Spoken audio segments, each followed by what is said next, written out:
우리는 지난 시간에 성경의 핵심 가운데 세 가지를 나눴어요. 그죠? 기억이 나실런지 모르겠지만 기억해 보면 우리는 너무 친절하잖아요, 목사님이. 첫 번째는 창조와 타락에서 인간의 근본 문제가 무엇인지를 우리가 배웠어요. 그리고 두 번째는 약속과 언약이라고 하는 측면에서 하나님의 구원 계획이 이미 시작되었음을 우리는 보았고, 세 번째는 출애굽과 구원에서 하나님께서 어떻게 당신의 백성들을 이제 그 죄로부터, 우리는 죄로부터, 또 이스라엘 백성들은 그 애굽의 노예 생활로부터 구원하시는지 해방시켜 주시는지를 경험했습니다. 기억이 안 나도 괜찮아요. 또 하면 됩니다. 네. 이 지금 성경에 성경 66권 전체 지금 핵심 주제라고 했어요. 이제 우리 금요일 로마서를 하고 있는데 로마서도 이 맥락으로 흘러가요, 전부 다.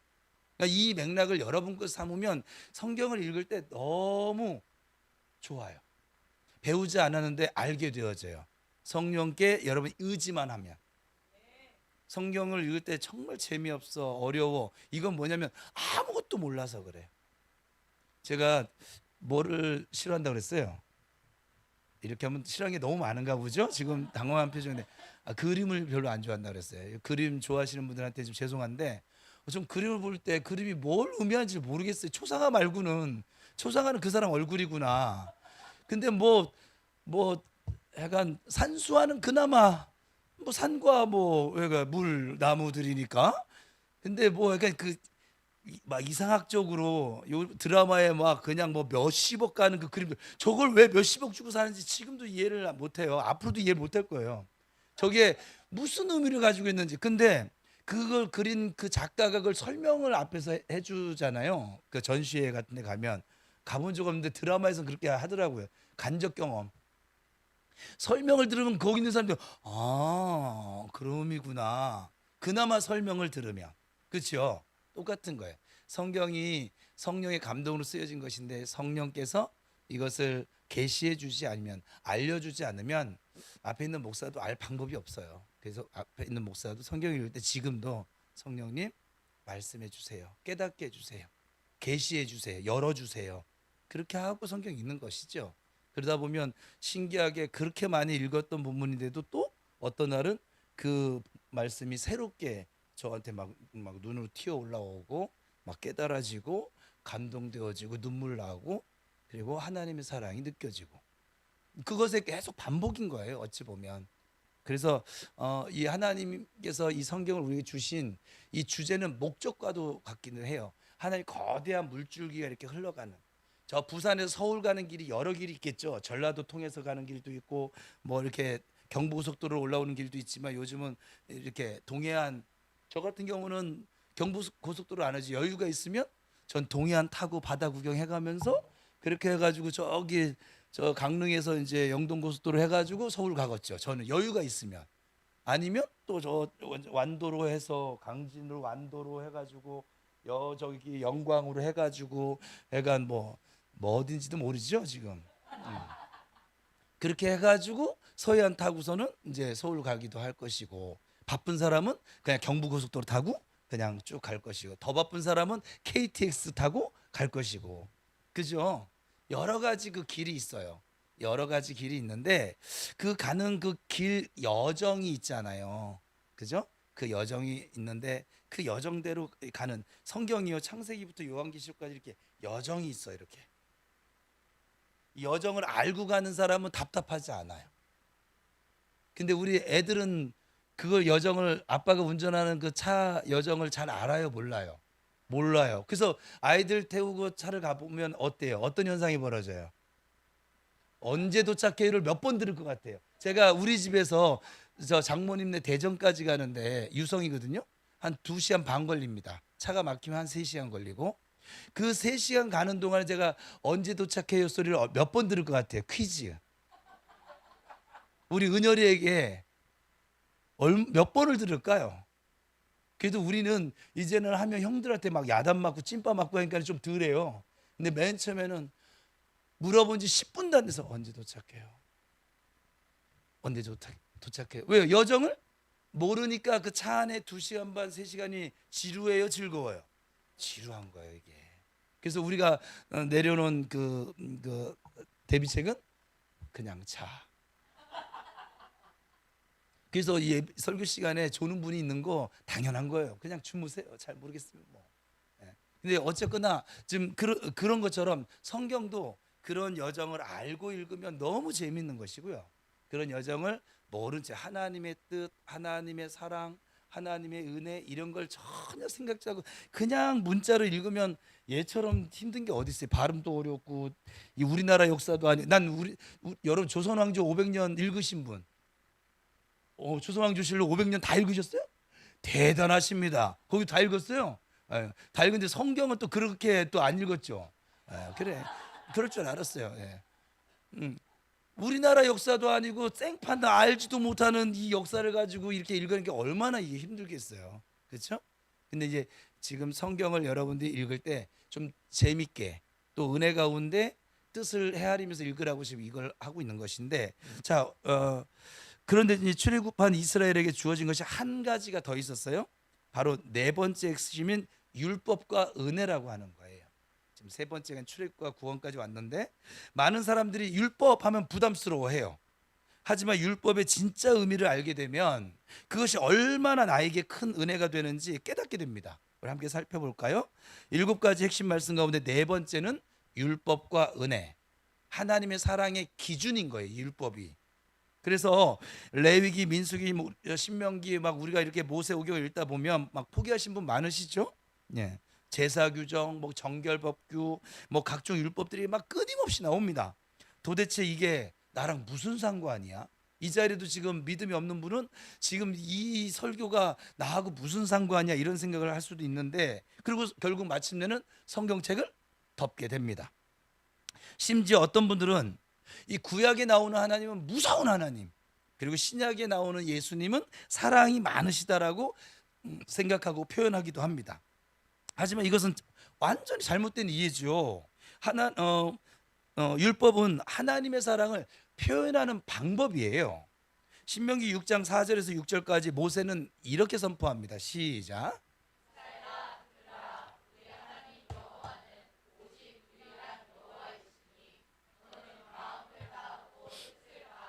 힘을 다하여 내 하나님.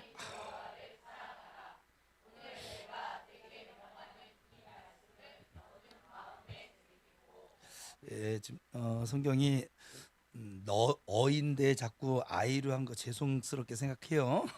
그리고 예수님께서는 신약에 와서 마태복음 22장 37절에서 40절까지 이렇게 말씀하십니다. 시작.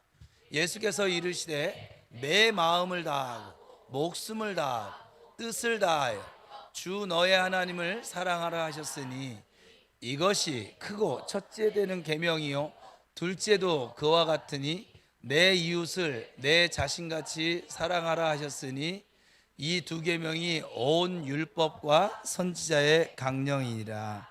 제가 이렇게 타자를 치다 보면요, 예수님을 쉬프트라고 하는 버튼을 눌러야 얘가 되거든요. 난 분명히 누르고 했는데 그래서 된 줄 알고 막 하는데 나중에 뭐 애수님이 돼 있어요. 제가 아직 이 타자 실력이 좀 그러니까 좀 양해를 해주세요. 율법은 히브리어로 토라입니다.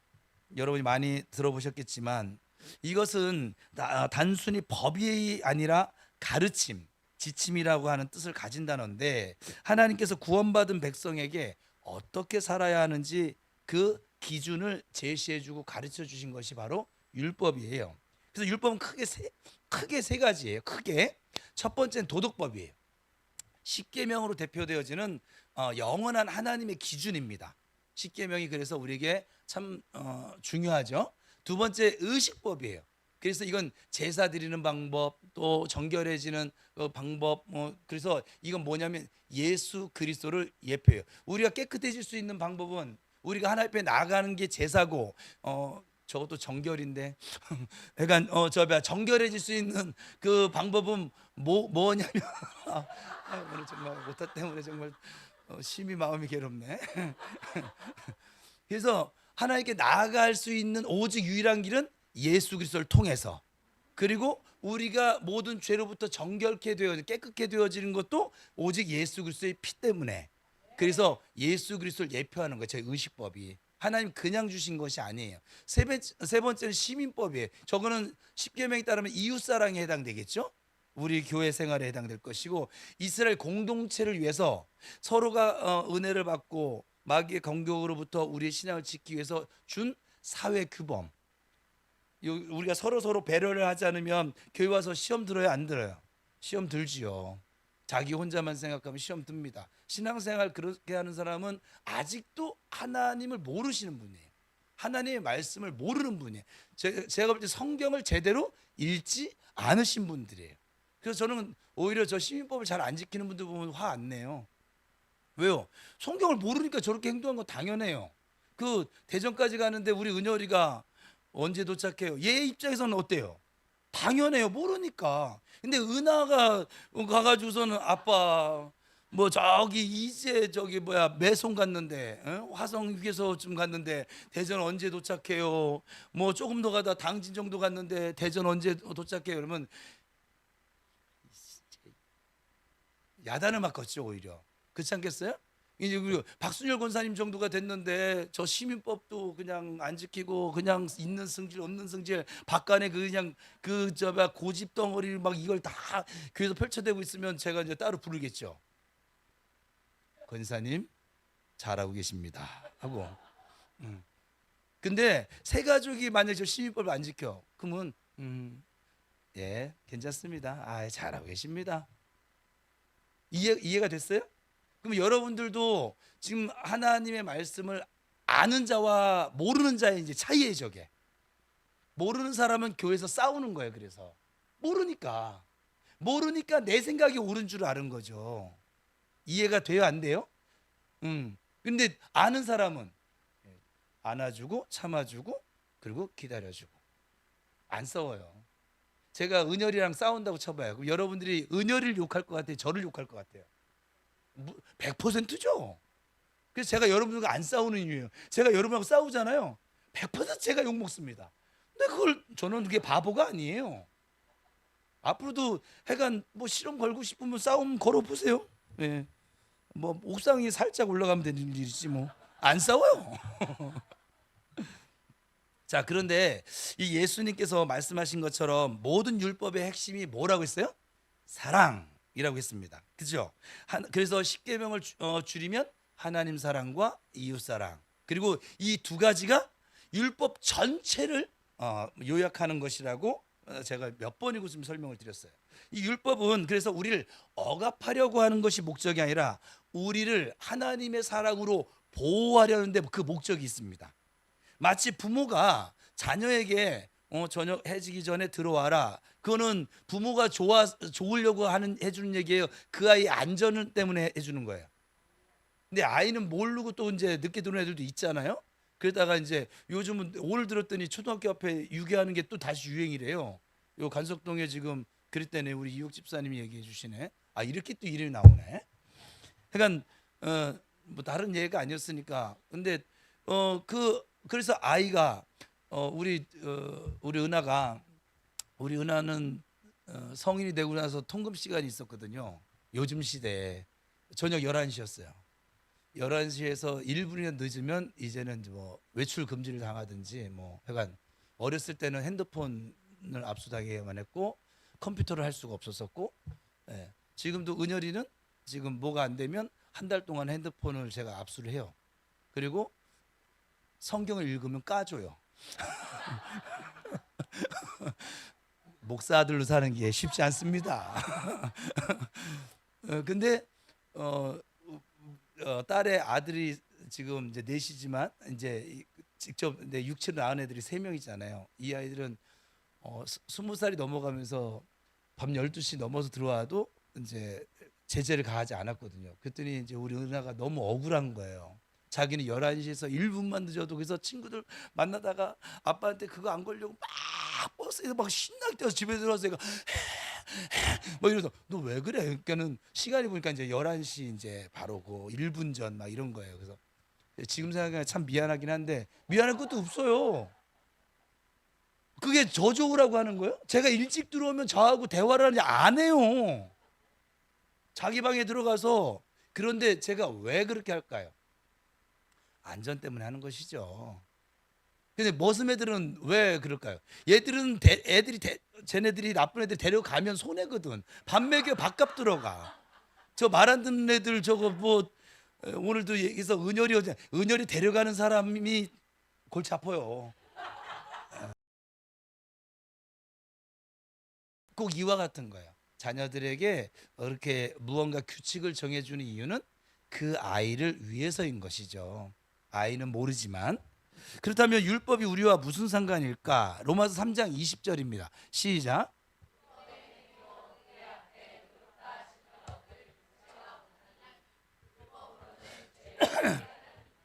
율법의 첫 번째 기능은 뭐냐면 우리에게 죄를 깨닫게 하는 거예요. 그러니까 성경을 읽지 않은 사람은 그래서 지멋대로 사는 거예요. 자기를 돌아보질 못하는 거예요. 내 모습이 어떤지를 모르는 거예요. 지금 밖에 예수 믿지 않는 사람들도 왜 저렇게 살고 있느냐? 자기를 몰라요. 자기를 잘 알 것 같죠? 몰라요. 처음 온 사람한테 질문하면 시험 들 것 같아서. 근데 여기는 잘 아니까. 주인은 너 자신을 알라. 이거를 잘 알고 있죠. 예수 안에서 잘 몰라요? 모르는구나. 좀 더 읽어요 그러면. 우리가 거울을 보면 얼굴에 묻은 때가 보이는 것처럼 우리가 율법을 보면, 그 제가 이 하나님 말씀을 거울이라고 제가 자꾸 여러 번 표현하는 거예요. 율법의 말씀의 거울 앞에 나를 비춰보면 우리의 죄가 드러나요. 제가요 예수 믿고 제일 처음에 변한 게 뭐였냐면 예수를 만났어요. 예수를 믿게 됐어요. 그리고 성경을 읽게 되면서 저에게 없던 증상이 나타나기 시작했어요. 처음 예수 믿을 때 얘기하는 거예요. 이게 21살 때의 일인데 성경을 읽다 보니까 내가 그 전에 내가 죄라고 인정하지 않았던 그 영역들이 있잖아요. 그 영역들이 죄로 저에게 다가왔어요.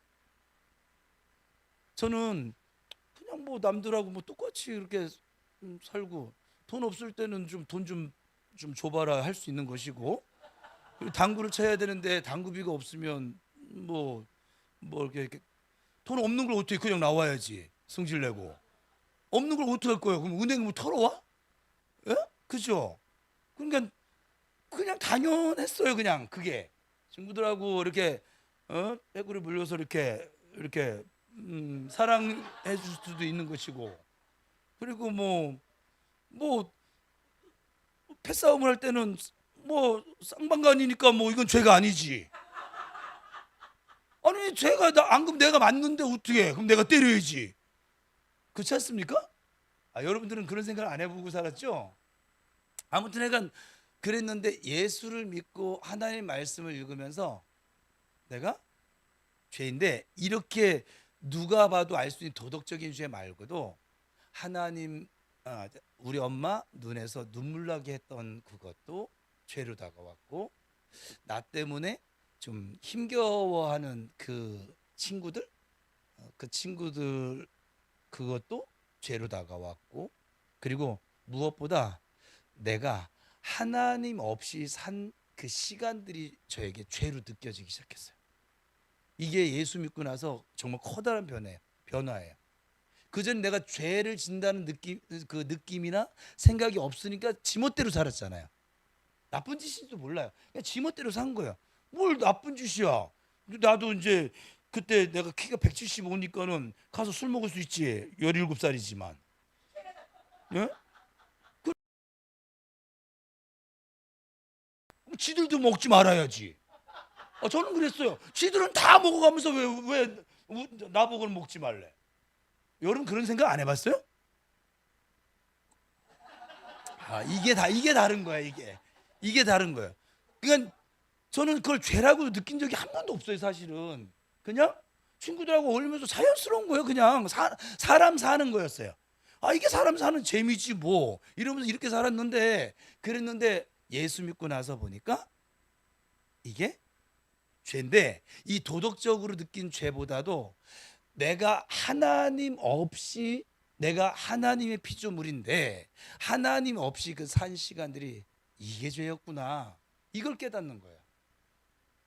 여러분들은 지금 나 정도면 괜찮지 않나? 나 요즘 성질 많이 고쳐졌어, 이러면서 그러지 않으세요? 그게 없어졌다고요. 전 지금 어느 때보다도 하나님의 말씀에 가까이 나가고 있어요. 제 생애를 볼 때 지금이 가장 하나님께 가까이 있는 시간 같아요, 제가 느낄 때. 그럼에도 불구하고 저는 지금도 죄 가운데 넘어질 때가 있습니다. 근데 어떤 성도들은 제가 만나보면, 제가 있잖아요, 우리는 죄가 있지만 의인이라고 그랬잖아요, 그죠? 우리의 죄를 그리스도의 보혈로 전부 덮으셔서 하나님께서 볼 때 내가 죄가 있다고요, 없다고요? 없다고요. 그럼에도 불구하고 지금도 저는 죄 가운데 넘어질 때가 있지만 그 죄마저도 이미 예수님이 십자가에서 해결을, 죄값을 다 실어 주셨기 때문에 저는 그걸 믿는 거예요. 그래서 자유한 거예요. 죄가 없어서 자유한 게 아니라 죄가 있지만 죄 사함을 받았기 때문에 자유한 거예요. 죄책감 속에 전 살지는 않아요. 전 여러분들도 예수를 믿는데 죄책감 속에 사는 것은 정말 어리석은 일이에요. 예수님이 십자가의 죽으심을 헛것을 만드는 일이에요, 그게.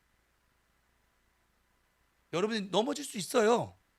그렇다고 너무 뻔뻔스럽게 뭐 예수님 뭐 이미 다 사해줬는데 너 일로 와, 이건 아니지. 예, 알고 하는 것은 아니지.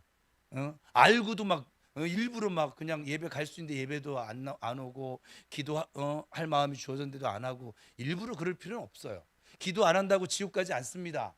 예배 한번 빠진다고 지옥 가지도 않아요. 예수 믿으면 천국 갈 거예요. 그런데 그럼에도 불구하고 이제 우리는 알게 되어졌으니까 주님과 동행하는 삶을 살아가야죠. 옆 사람 축복하면서 합시다. 축복합시다. 하나님 사랑하면서 합시다.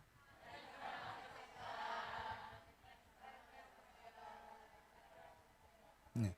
우리가 지금 이 예배 시간에 여러분 나온 건 하나님 사랑해서여야만 해요. 지옥 가지 않기 위해서 이 예배 자리에 온 사람은 참 불쌍한 사람이에요. 여러분들이 무언가 이 예배를 빠지면 내가 복을 받을 걸 못 받을 거라고 하는 생각으로 이 자리에 왔던 그 사람도 불쌍한 사람인 거예요. 우리는 내가 저주를 받을까, 복을 받지 못할까, 천국 가지 못할까, 그런 마음 때문에 예배를 드리는 것이 아니라 하나님이 너무 좋아서, 하나님을 너무 사랑해서, 그래서 예배 자리 다 오는 거예요. 앞으로도 그렇게 예배 드리시기 바랍니다. 그래서 거울을 보면 얼굴에 묻은 때가 보이는 것처럼 율법을 보면 우리 죄가 막 드러나는 거예요. 그래서 우리는 구원자가, 나에게는 이 죄로부터 구원할 구원자가 필요한 존재구나, 내가 이걸 깨달아야 돼요. 이걸 깨달은 사람이 예수를 찾는 거예요. 이걸 못 깨달으니까 예수를 안 찾는 거예요. 그냥 교회 다니는 거예요. 이걸 깨달아 봐요. 내가 아무리 힘써도, 내가 아무리 노력을 해도, 내가 아무리 선하게 살려고 해도 안 되잖아요. 여러분 해보셨잖아요. 어때요? 여러분 선하게 살 수 있다, 뭐 자신 있다, 나는 죄 안 짓고 살 수 있다, 아무도 없잖아요. 나 분명히 시간 여유롭게 드렸어요. 아무도 없잖아요. 이걸 깨닫는 거예요. 내가 어찌할 수 없는 죄인이구나. 그런데 그래서 이 죄로부터, 이 애굽의 노예 생활로부터, 이 죄책감으로부터, 죄의 종노릇한 삶으로부터 나를 구원해 줄 이가 내 인생에는 필요하구나. 그분이 예수시구나. 그래서 예수를 찾는 거예요. 다른 이유가 아니에요. 이걸 못 깨달으니까 자기가 그냥 왕인 것처럼 사는 것뿐이에요. 여기도 지금 내가 왕이다 하고 사시는 분이 있을런지 모르겠는데, 그분은 왜 그렇게 사느냐? 나는 원래 승질머리가 이래. 나 그래도 정태호야, 이러고 사시는 분은 왜 그러냐면 아직도 자기가 죄인인 걸 못 깨닫는 거예요. 그래서 자기 힘으로 뭘 할 수 있다라고. 제가 그 전에, 예수 믿기 전에 그러고 살았더라고요. 근데 예수를 믿고 성경을 읽다 보니까 이걸 깨달은 거예요. 내 힘으로 사는 게 세상이 아니고, 내 능력으로 사는 게 인생길이 아니구나. 내 인생길에 나를 이끌어줄 인도자가, 구원자가 필요한 존재구나, 내가. 그래서 예수를 찾는 거예요. 이걸 깨달은 사람은 정말 오직 예수인 거예요. 이게 우리의 삶에 오직 예수가 되지 않는 이유는 아직도 예수님도 필요하지만 이건 내가 내 힘으로 할 수 있어 하면 이게 약간 착각 속에 사는 사람들인 건데, 이게 내 삶 전체가 예수님의 은혜가 아니면, 예수 그리스도를 통한 하나님의 은혜가 아니면 내가 단 하루도 바르게 살 방법이 없구나, 이걸 깨달은 사람이 이제 믿음의 길을 걷기 시작하는 것이지요. 갈라디아서 3장 24절입니다. 시작.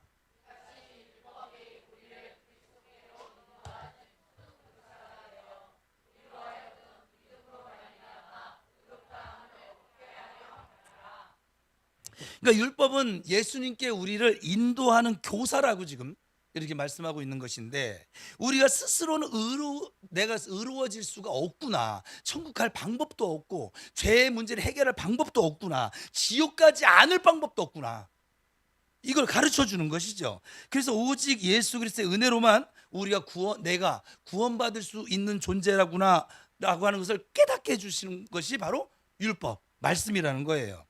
그래서 율법은 우리를 그래서 정죄하려는 것이 아니라 우리를 사랑하는 하나님의 마음을 보여주는 것이지요. 그리고 우리에게 얼마나 예수님이 필요한지 깨닫게 해주는 것이지요. 그 지옥길 향해 가지 말고 내가 너를 위해서, 너를 사랑해서 이렇게 구원의 길을 지금 만들어 놨잖아, 제시해 주잖아, 이걸 믿고 따라와. 그래야 네가 살 수 있어, 그거예요. 그래서 율법이 우리를 예수님께로 인도한다면, 그러면 예수님은 누구실까요? 이 말씀이 우리를 예수님께 나아가도록 만드는 역할을 하는데, 예수님은 누구실까요? 바로 다섯 번째, 성경 전체 핵심인 왕국과 메시아에서 우리는 그 해답을 찾을 수 있지요. 구약 전체가 한 분을 가리킵니다. 예수 그리스도십니다. 오실 왕, 메시아, 그리스도를 그렇게 고대하는 게 구약이에요. 7가지 핵심 말씀 가운데 다섯 번째는 왕국과 메시아, 약속되어진 왕의 도래, 이미 왕으로 오신 분이시라 이 말이에요. 구약을 읽다 보면 선지자들의 예언이 많이 나오죠. 이사야, 예레미야, 에스겔, 다니엘, 이들이 말하는 오실 분 메시아, 그리고 다윗의 자손 누구일까요?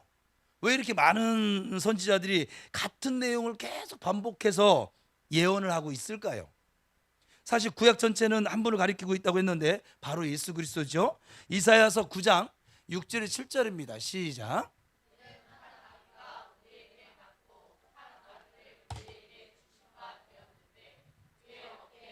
정사를 메었고 그의 이름은 기묘자라, 모사라, 전능하신 하나님이라, 영존하시는 아버지라, 평강의 왕이라 할 것이니라. 그 정사와 평강의 더함이 무궁하며 또 다윗의 왕자와 그의 나라에 앉아서 그 나라를 굳게 세우고 자금 이후로 영원히 정의와 공의로 그것을 보존하실 것이라. 만군의 여호와의 열심이 이를 이루시리라. 그리고 이어서 미가 5장 2절입니다. 메시아의 탄생할 장소를 예언하는 장면인데 시작. 베들레헴 에브라다야, 너는 유다 족속 중에 작을지라도 이스라엘을 다스릴 자가 내게서 내게로 나올 것이라. 여기서 메시아는 히브리어로 마슈아흐라고 하는 단어인데, 이게 뭐냐면 헬라어로 크리스토스, 그래서 우리가 그리스도라고 하는 거예요. 기름 부음을 받은 자라고 하는 뜻입니다. 이 구약 시대에는 왕과 제사장과 선지자를 세울 때 기름을 부었어요. 그러니까 여러분, 우리가 지금 너무 좋은 시대에 살고 있는 거죠. 우리가 구약 시대에 태어났으면 우리는 지금 이렇게 성령의 기름 부음을 받을 수가 없습니다. 앞에 저는 받겠지요? 야구르죠? 구약 시대 때는 왕과 제사장과 그리고 선지자, 이 세 부류의 사람들에게만 기름 부음을 할 수 있었다 이 말이에요. 그런데 선지자들이 예언한 이 메시아는 이 세 가지를 모두 겸하신 분이었어요. 왕으로서 다스리고 통치하고, 제사장으로서 하나님께 나아가는 길을 중보하고, 그리고 선지자로서 하나님의 뜻, 하나님의 말씀을 전하신 것이죠. 예수님은 이 세 가지를 다 역할을 가지고 있죠. 이사야의 이 예언은 놀라울 정도로 아주 구체적이잖아요. 아기로 태어나실 것, 다윗의 왕자에 앉으실 것, 영원히 다스리실 것을 정확하게 예언을 했습니다. 미가는 700년 전에, 예수님 오시기 700년 전에 이미 베들레헴에서 예수님께서 태어나실 것을 예언을 했습니다. 이 모든 예언이 예수 그리스도 안에서 완전하게 성취되어졌습니다. 그렇다면 이것이 우리가 무슨 상관이 있을까요? 우리에게는 이게 중요하잖아요. 우리는 메시아를 기다리는 사람들이 아니에요. 이미 오신 메시아를 믿는 사람들입니다. 이게 중요해요. 우리는 메시아를 기다리는 사람들이 아니에요. 우리는 메시아를 이미 믿고 있는 사람들이란 말이에요. 왜냐하면 우리는 예수를 믿고 있으니까. 이미 메시아를 믿고 있잖아요. 옆 사람 축복합시다. 당신 예수 믿는 것을 축복합니다. 시작. 그 예수님이 당신을 구원할 것입니다.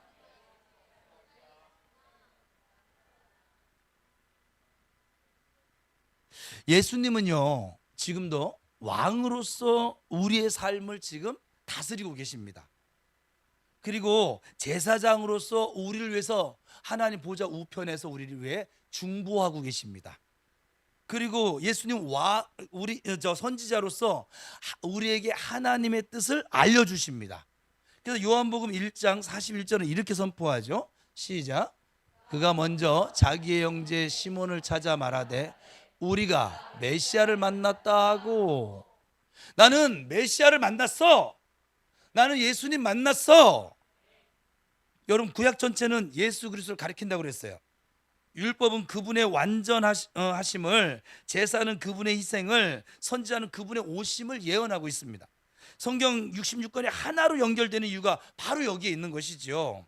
모든 것이 예수 그리스도를 향하고 있습니다. 그렇다면 이 메시아께서 무엇을 하셨을까요? 이제 여섯 번째 핵심, 복음과 십자가가 그 해답인데, 구약이 예수 그리스도가 오심을 예언했다면 신약은 예수님께서 이루어 놓으신 일을 선포합니다. 7가지의 핵심 말씀 가운데 여섯 번째는 복음과 십자가, 바로 하나님의 완성된 구원입니다. 많은 분들이 복음을 그냥 단순히 좋은 소식 정도로만 생각하는 분도 계세요. 예수님이 우리 죄를 용서해 주셨다는 것쯤으로만 생각하기도 합니다. 물론 맞는 말이죠. 하지만 복음은 그보다 훨씬 더 깊고 넓습니다. 복음은 창세기부터 요한계시록까지 모든 이야기의 정점입니다. 십자가는 단순한 처형 사건이 아니죠. 하나님의 영원한 구원 계획이 완성되어진 그 순간입니다. 요한복음 19장 30절에서 예수님이 이렇게 외치시죠. 시작.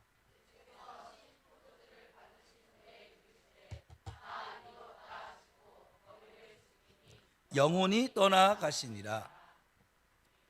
영혼입니다. 오늘따라 오타가 너무 많네 정말. 저기 안 보여야 되는데.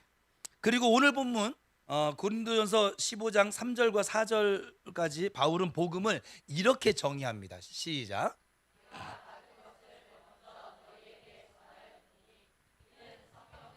그리스도께서 우리 죄를 위하여 죽으시고 장사 지낸 바 되셨다가 성경대로 사흘 만에 다시 살아나사. 저기 보면 성경대로, 이게 뭐 구약 성경을 얘기하는 거예요. 구약 성경에 예언된 대로 우리 죄를 위해서 죽으셨다가 또 구약 성경에 예언되어진 대로 사흘 만에 다시 살아나셨다, 부활하셨다. 히브리서 10장 10절은 이 십자가의 의미를 이렇게 설명합니다. 시작. 이 뜻을 따라 예수 그리스도의 몸을 단번에 들이심으로 말미암아 우리가 거룩함을 얻었노라. 여기서 이 뜻을 따라가 또 성경대로예요. 하나님의 뜻을 따라 예수 그리스도의 몸을, 육체로 오신 그 예수님을 단번에 십자가에 희생하심으로 말미암아 우리가 거룩함, 죄로부터 자유함을 얻었다. 그래서 여기서 다 이루었다는 헬라로 테텔레스타이라고 하는 단어를 쓰는데, 이것은 단순히 뭐 끝났다가 아니라 완전히 성취했다, 완성했다. 우리 여러분에게 좀 더 이게 가게 하려면 완벽하게 일을 마쳤다. 더 이상 그냥 손볼 것이 일도 남아있지 않다라고 하는 뜻을 가지고 있습니다. 그럼 무엇을 완성했을까요? 창세기 3장 15절에서 약속하신 여자의 후손이 뱀의 머리를 받는다라고 하는 약속을 성취하셨습니다. 또 아브라함 언약에서 약속하신 모든 민족이 복을 받는다라고 하는 약속을 성취하신 사건이고, 출애굽에서 보여주신 어린 양의 피, 예수의 피죠. 이 어린 양의 피로 구원받는다라고 하는 것을 지금 예표하셨다 이 말이에요. 율법이 요구하는 완전한 의로움을 예수 그리스도께서 십자가에서 성취를 하신 것이죠.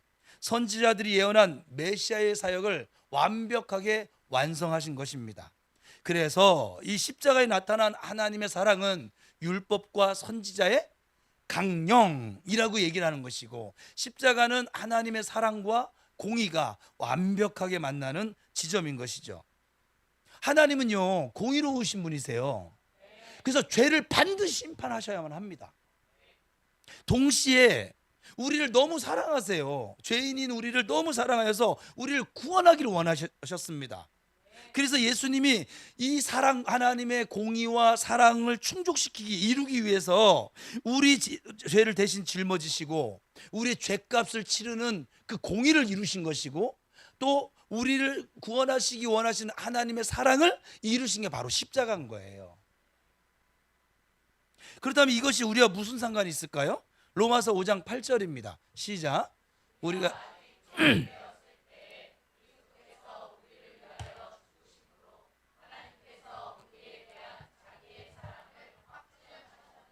그래서 십자가는 하나님의 사랑의 증거라는 거예요.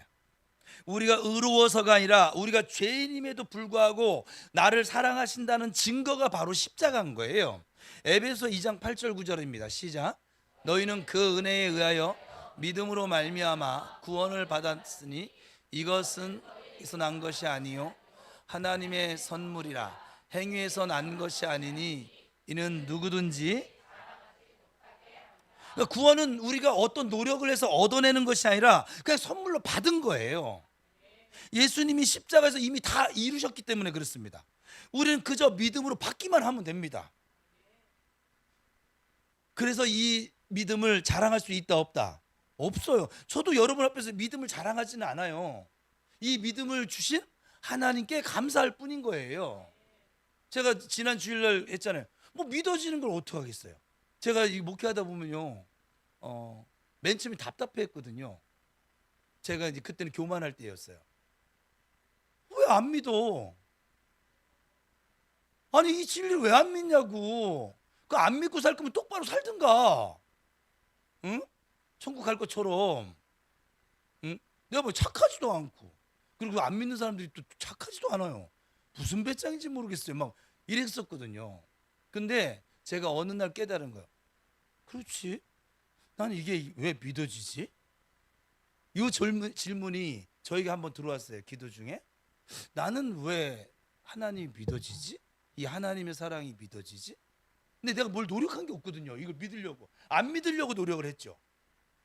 이영표 씨처럼 뭐 컵이 옮겨가든지 봉중에 뜨든지 해가 안 믿으려고 노력은 했어요.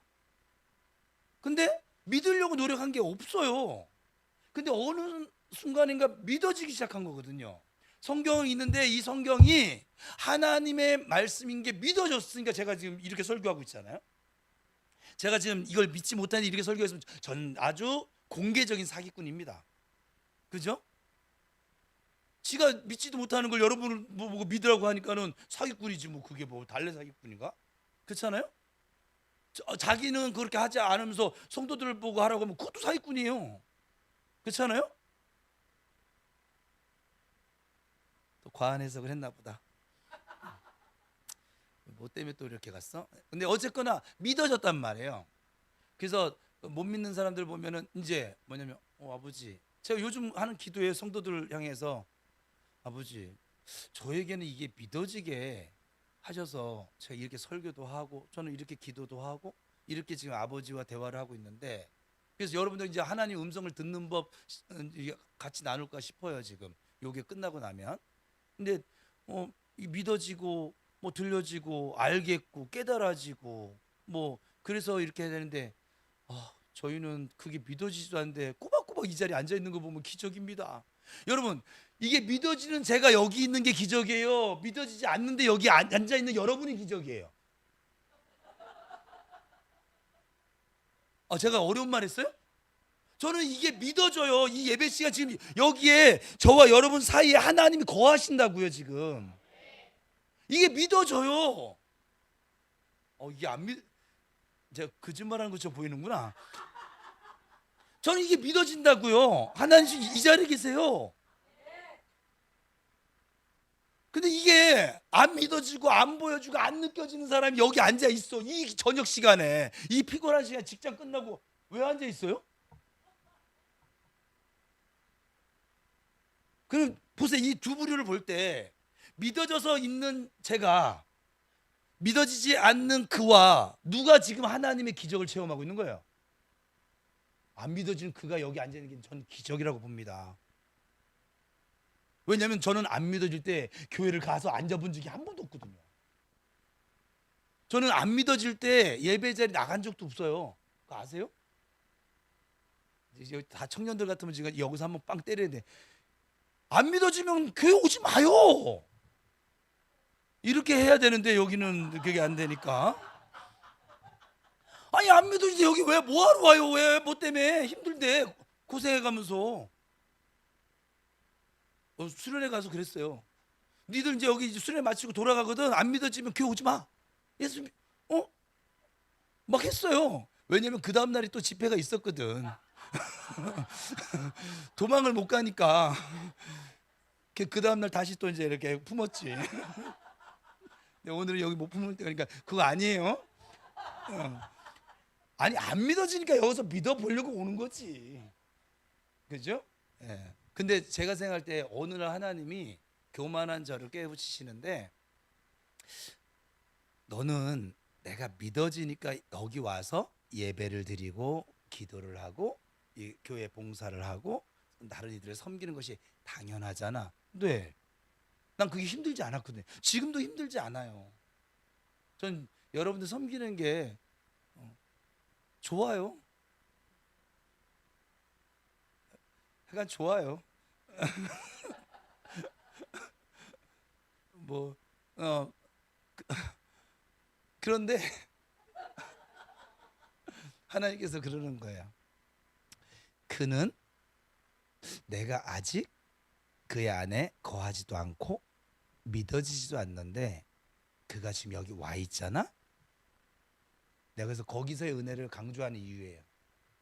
거기에 이 자리에 와 있으니까 듣기라도 하잖아요. 믿음은 들음에서 나는데, 근데 이 자리에 아예 오지 않는 사람들은 들을 기회조차도 없잖아요. 그래서 여러분이 복 있는 사람들이라고요. 그러면서 제가 여러 때 했던 말 똑같이 하나님 저한테 하셨던 거거든요. 네가 기적이니? 그가 이 자리에 앉아 있는 게 기적이니? 근데 내가 망설임도 저는 없었어요. 그 기도 시간에. 그가 기적이네요. 그리고 그 다음 주일서부터 그 기둥 뒤에 앉아 있는 사람이 얼마나 예뻐 보이는지. 그 사람은 예배 잘 안 드려요. 주부 탐독형이에요. 집에 가서 주부 안 볼 거야 아마. 근데 교회만 오면 주부를 뭐 이렇게 밑줄 그어가면서 뭐 이렇게 뭐 옷자가 있는지 없는지 뭐 거기는 이제 헌금 드린 명단도 나오니까 누가 헌금을 드는지 안 드는지 뭘 검사를 하는지 모르겠는데 그냥 계속 기둥 뒤에서 이거만 해요. 매주마다 똑같은 자리에서. 근데 한 번도 또 예배는 안 빠진다. 제가 그래서 그 친구 남자 청년이었는데 청년부도 안 나와. 오직 주일 오전 예배만 그렇게. 근데 처음에 그이 때문에 막 저 사람 왜 저래? 그걸 하나님 저한테 깨우쳐 주신 거예요. 그래서 나중에는 그 사람을 위해서 축복을 하게 되더라고요. 그리고 축복하다 보니까 제 마음에 어떤 마음을 주셨냐면, 내가 믿어지는 것이 커다란 선물을 받은 것이었구나. 여러분 믿어지세요? 예수님이 하나님 말씀을 이렇게 다가오세요? 감사하셔야 돼요. 세상에 수많은 사람들은 이게 안 믿어지기 때문에 안 읽는 거예요. 안 믿어지기 때문에 예배를 드릴 수가 없는 거예요. 안 믿어지기 때문에 기도를 할 수가 없는 거예요. 근데 나는 믿어진단 말이에요. 여러분 믿어진다고요? 감사하세요. 그것만 가지고 감사해도 평생 감사해야 돼요. 왜냐면 여러분들이 그게 믿어짐으로 일단 지옥은 안 가잖아요. 예수가 있으니까. 내 모든 죄를 짊어진 예수가 이 안에 있으니 여러분 지옥, 오랜만에 다시 해볼까요? 옆 사람하고 당신은 지옥 갈래야 갈 수가 없다. 시작.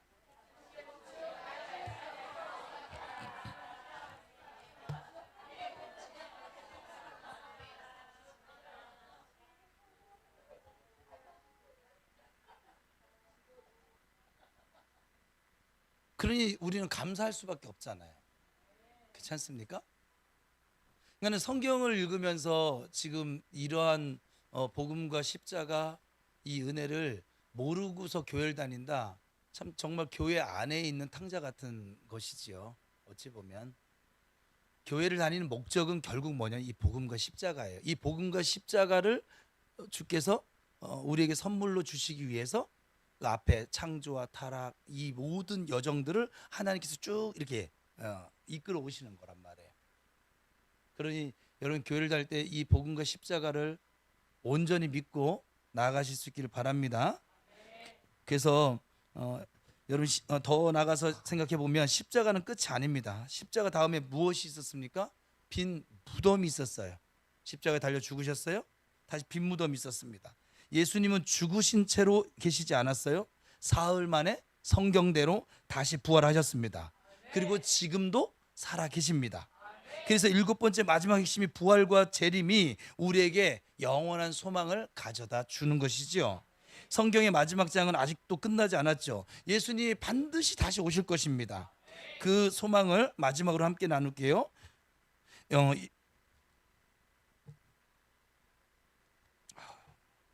여기까지 해야겠네요. 뭐 지금 새로 오신 분들 있고 우리 은영이 언니도 왔는데 청주에서 왔는데 너무 고통을 주면 괜찮아요? 안 지루해요? 저분이 안 지루하다니까 마지막까지 갑시다 그러면. 많은 아니요 이거 지금 조금 남았는데 다음 주에 하기도 뭐하고 많은 성도들이 지금 현재의 삶에만 자꾸 이렇게 집중을 하거든요. 지금 여기서 복을 받고 지금 여기서 건강하고 지금 여기서 성공하는 것에만 관심을 두고 살아갑니다. 물론 하나님은 우리의 현재도 복을 주십니다. 하지만 성경이 가장 강조하는 것은 우리의 미래예요. 예수님의 재림과 새 하늘과 새 땅, 우리가 앞으로 살아가야 할, 영원토록 살아가야 할 그 땅입니다. 이것을 놓치면 신앙생활의 절반을 놓치는 것과 똑같아요. 사도행전 1장 11절에 천사들은 이렇게 선포합니다. 시작.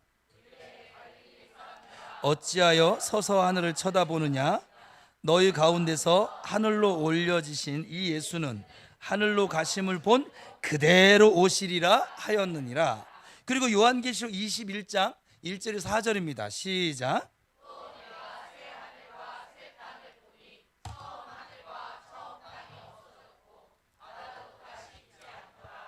또 내가 간성 하나님께로부터 하늘에서 내려오니 그 준비한 것이 신부가 남편을 위하여 단장한 것 같더라.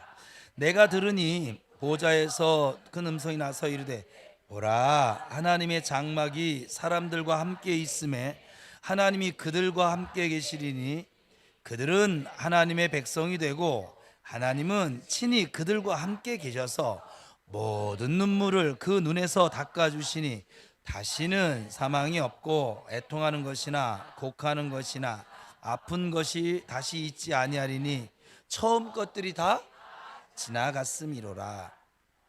지금 우리는 처음 것의 인생을 살고 있는 것이거든요. 우리가 새하늘과 새 땅을 가면 이제 눈물도 고통도 아픔도 없는, 곡하는 것도 없는 하나님 그 새하늘과 새 땅을 우리를 위해서 준비해 놓으셨다 이 말이에요. 그래서 부활은요 이 기독교 신앙의 핵심인 거죠. 고린도전서 15장 14절은 이렇게 말씀합니다. 여보세요? 시작. 그리스도께서 만일 다시 살아나지 못하셨으면 우리가 전파하는 것도 헛것이고 너희 믿음도 그러니까 예수님의 부활을 내가 부활이 만약에 사실이 아니라면 우리가 지금 제가 이렇게 목회하는 것도 헛것이고 여러분 전도 다니는 것도 다 헛것이고 여러분 기도하는 것도 다 헛것이라는 거예요. 예수님의 부활이 없다면 기독교는 그냥 그 자체로 무너지는 것이죠. 하지만 예수님 확실하게 완전히 부활하셨습니다. 왜냐하면 500명 이상의 증인이 있어요, 역사적으로. 그리고 그 부활하신 예수님이 다시 오실 것입니다. 이번에는 고난받는 종의 모습이 아니라 초림 예수님께서는 고난받는 종으로 왔는데 십자가를 지시는, 십자가를 향하여 달려가시는 고난받는 종의 모습이었다면 이제는 영광의 왕으로 오십니다. 심판주로 오십니다. 그때는 모든 것이 회복됩니다. 창세기 3장에 있었던 타락으로 인간의 인류 조상의 타락으로 망가진 모든 것들이 완전히 회복되어 새로워집니다. 죽음도 슬픔도 고통도 죄도 완전히 사라집니다. 그렇다면 이것이 우리가 무슨 상관일까요? 빌립보서 3장 20절에서 21절은 이렇게 선포합니다. 시작. 그러나 우리의 시민권은 하늘에 있는지라 거기로부터 구원하는 자 곧 예수 그리스도를 기다리노니 그는 만물을 자기에게 복종하게 하실 수 있는 자의 역사로 우리의 낮은 몸을 자기 영광의 몸의 형체와 같이, 그러니까 우리는 이 땅의 시민이 아니라 우리는 대한민국의 시민일 뿐만 아니라 하늘나라의 시민이라는 거예요. 지금 겪는 모든 고난은 그래서 잠시뿐이라는 거예요. 로마서 8장 18절은 이렇게 우리를, 이 땅에 사는 우리를 위로합니다. 시작. 생각하건대 현재의 고난은 장차 우리에게 나타날 영광과 비교할 수 없도다. 이 소망이 우리에게 예수 안에서 있기 때문에 우리는 오늘을 견딜 수 있는 것이죠. 예수님이 다시 오실 때 모든 것이 완전해질 것을 우리는 믿음으로 알기 때문에 인내할 수 있습니다. 여러분, 성경은 해피엔딩으로 끝납니다. 요한계시록은 그래서 마지막 성경책인데 절망이 아니라 소망으로 가득한 책이 요한계시록이에요. 무서운 책이 아니에요. 모든 눈물이 닦이고 모든 고통이 사라지고 모든 것이 예수 안에서 새로워집니다. 그러므로 여러분, 그날을 기다리며 예수님 다시 오실 날을 기다리며 오늘을 기쁘고 즐겁고 감사하며 살아가시기를 축복합니다. 자, 지금까지 성경의 7가지 핵심을 다 나눴어요. 창조와 타락, 약속과 언약, 그 출애굽과 구원, 율법과 은혜, 왕국과 메시아, 복음과 십자가, 부활과 재림, 이 7가지 성경의 거대한 물줄기를 이해를 하시면 이제 성경 66권이 하나로 연결되어집니다. 이제 성경 읽을 때 여러분 전체 숲이 보이게 될 것이에요. 성령께 기도하고 해보세요. 보일 거예요. 사랑하는 여러분, 지금까지 이 성경 66권을 관통하는 7가지 핵심 말씀을 지난주에서 함께 나눴어요. 첫 번째, 창조와 타락에서 우린 인간의 근본 문제가 무엇인지, 죄에 지을 수밖에 없는 원죄를 지니고 있는 존재인 걸 배웠어요. 두 번째, 약속과 언약에서 하나님이 나를 너무 사랑하여서 구원 계획을 가지고 계셨고 그 구원 경영이 시작되었음을 보았습니다. 또 세 번째는 출애굽과 구원의 과정에서 하나님이 어떻게 당신의 백성들을 해방시켜 나가는지, 죄의 종로로 타던 사람들을 다시 의의 종로로 타도록, 또 저 지옥으로 가야 할 그 백성들을 천국에 가는 백성으로 어떻게 해방시키는지 경험을 했습니다.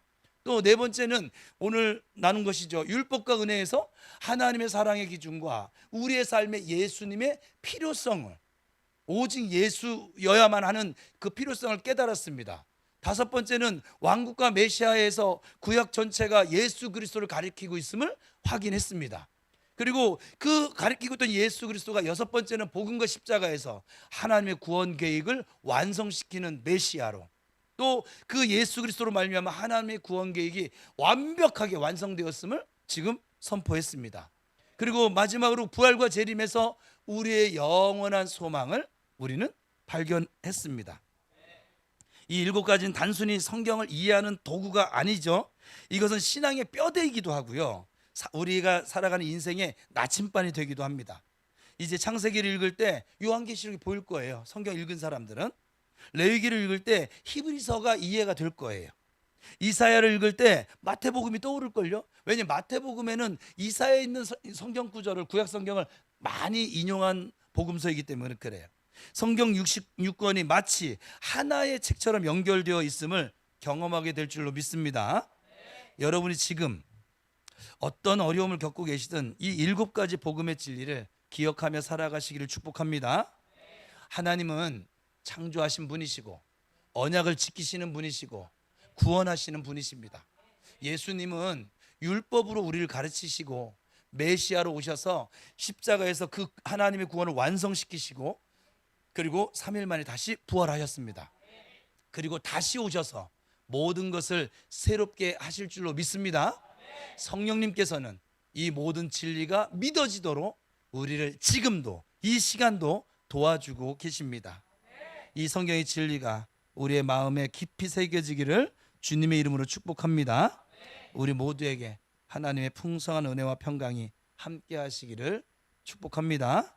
성경 66권을 막 간통하면서 흐르고 있는 이 하나님의 사랑을 날마다 예수 안에서 성령님의 도움으로 경험되어지는 복된 저와 여러분이 되시기를 주님의 이름으로 축원합니다.